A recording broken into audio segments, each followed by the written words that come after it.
নমস্কাৰ বন্ধুসকল, আজি আকৌ এটা গুৰুত্বপূৰ্ণ ভিডিঅ'লৈ সকলোকে স্বাগতম জনাইছোঁ।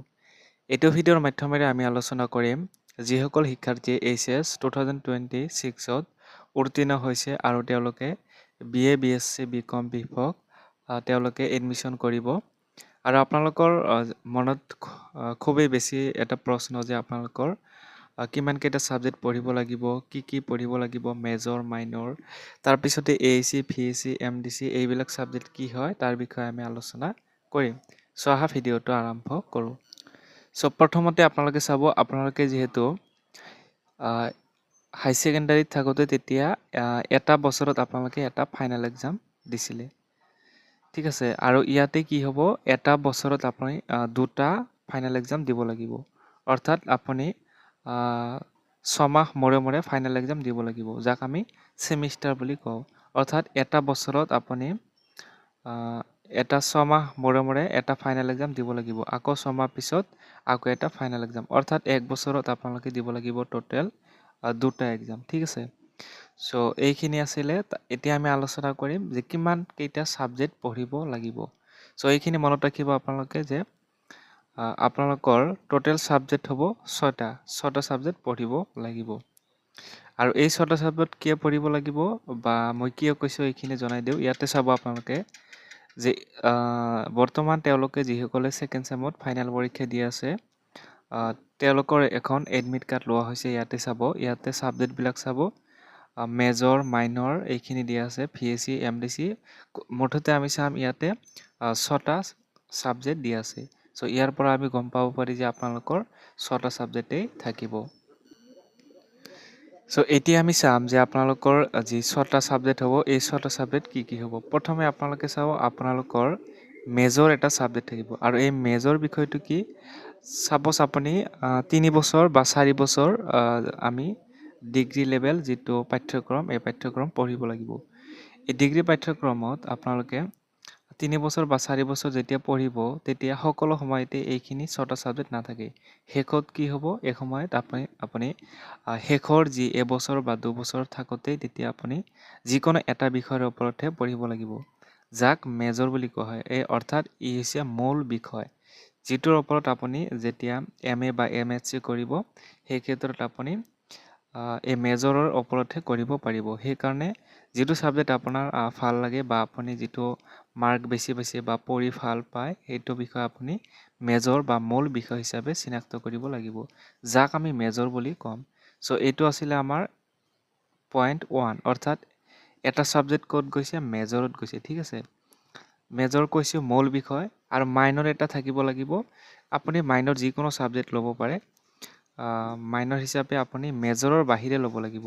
চাপ'জ যদি মেজৰ আপুনি ফিজিক্স, কেমেষ্ট্ৰি বা এডুকেশ্যন, জিঅ'গ্ৰাফী, এছামিছ, ইংলিছ যিকোনো এটা মেজৰহে ল'ব পাৰিব। কিন্তু মেজৰৰ বাহিৰে আপোনালোকে মাইনৰটো যিকোনো এটা ল'ব লাগিব, যিটো আপুনি হাই ছেকেণ্ডাৰীত যিহেতু পঢ়িছিলে। চাপ'জ যদি কোনোবাই ইংলিছত মেজৰ লয়, এই ক্ষেত্ৰত তেওঁ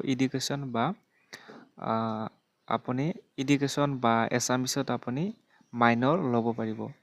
চ' এইখিনি কথা আৰু যে মাইনৰ আৰু মেজৰ হৈছে মূল বিষয় মেজৰ, আৰু মাইনৰ এটা ল'ব লাগিব, য'ত আমি দ্বিতীয় পইণ্ট বা ইতিমধ্যে দুটা ছাবজেক্ট গ'ল, এটা হৈছে মেজৰ আৰু এটা হৈছে মাইনৰ।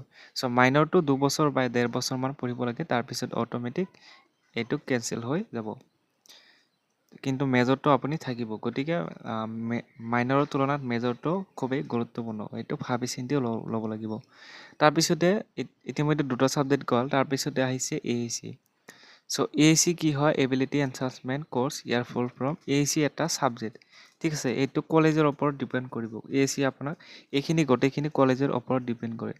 ইয়াতে যদি আমি গুৱাহাটী ইউনিভাৰ্চিটি বা অসমৰ লেভেলত কওঁ, তেতিয়াহ'লে ইয়াতে বহুতকেইটা ছাবজেক্ট আছে। AAC ধৰি লোৱা 10খনমান বা MDC 20খনমান দিয়া আছে। কিন্তু বহুতকেইটা ছাবজেক্ট দিয়া থাকিলেও আপুনি যিদৰে মেজৰটো চিনাক্ত কৰিছে, আপুনি পচন্দ কৰি বা মাইনৰটো চিনাক্ত কৰিছে, ঠিক AAC, MDC, VAC, SAC এই গোটেইখিনি আপুনি যিকোনো এটা বিষয় চিলেক্ট কৰিব পাৰিব।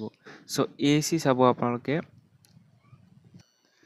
AACত কিমানটা ছাবজেক্ট আছে চাব। AAC প্ৰথমে আছে এছামিজ, বড়ো, বেংগলী, হিন্দী, নেপালী, তাৰপিছতে মণিপুৰী সাংস্কৃতিক আৰু আছে এল্টাৰনেটিভ ইংলিছ। চ' এইখিনি গোটেই কি আমাৰ AC ইয়াৰে ভিতৰত মই যিকেইটা নাম কৈছোঁ ইয়াৰে ভিতৰত যিকোনো এটাহে আপুনি চিলেক্ট কৰিব পাৰিব, যিটো পঢ়িব সেইটো চিলেক্ট। আমি আহিছোঁ MDC লৈ, ঠিক আছে। চ' এই MDC হৈছে মাল্টি ডিচিপ্লিনাৰী কোৰ্চ। চ' এইটো আপুনি ACৰ নিচিনাই যিকোনো এটা চিলেক্ট কৰিব পাৰিব। চ' AC আপুনি কি ছাবজেক্ট পাব সেইখিনি মই দেখুৱাই দিছোঁ। AC কি ছাবজেক্ট পাব পাৰে প্ৰথমে চাওক। Natural and physical science in everyday life, দ্বিতীয়তে পাব foundation of mathematical science, information search and service, personal financial management, humanities and social science, democracy and people rights, information and communication technology two, life science and environment, understanding the changing environment. So' MDC বহুতকেইটা থাকে, সেইকেইটা আপোনালোকে চাই ল'ব। যিকোনো ইয়াৰে আপুনি এটা চিলেক্ট কৰিব পাৰিব।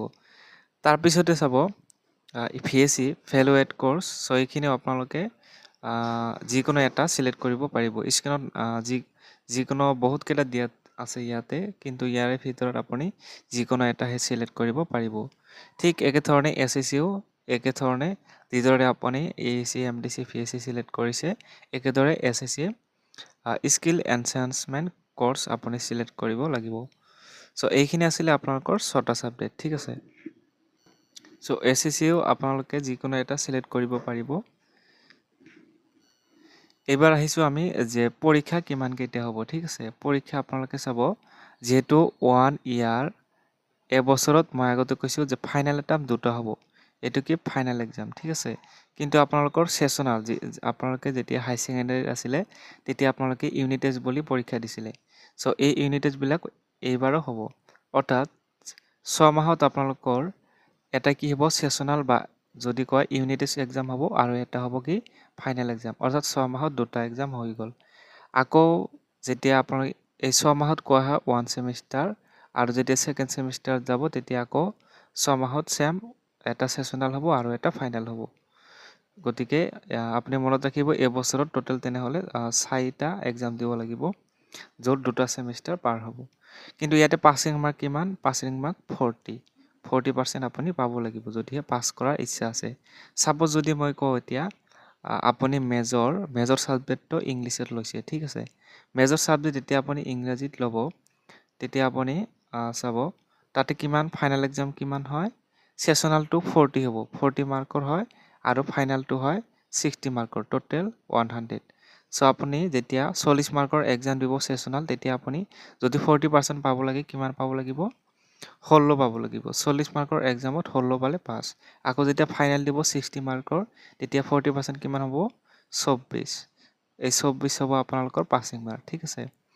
অৰ্থাৎ ছেছনাল এক্সামত 16 আৰু ফাইনেলত 24 পাব লাগিব পাছ কৰাৰ কাৰণে। এইখিনি আছিলে আপোনালোকৰ পাছিং মাৰ্ক। গতিকে ভিডিঅ'টো ভাল লাগিলে শ্বেয়াৰ কৰিব, লাইক কৰিব, আৰু আমাৰ চেনেলটো ছাবস্ক্ৰাইব কৰি ল'ব।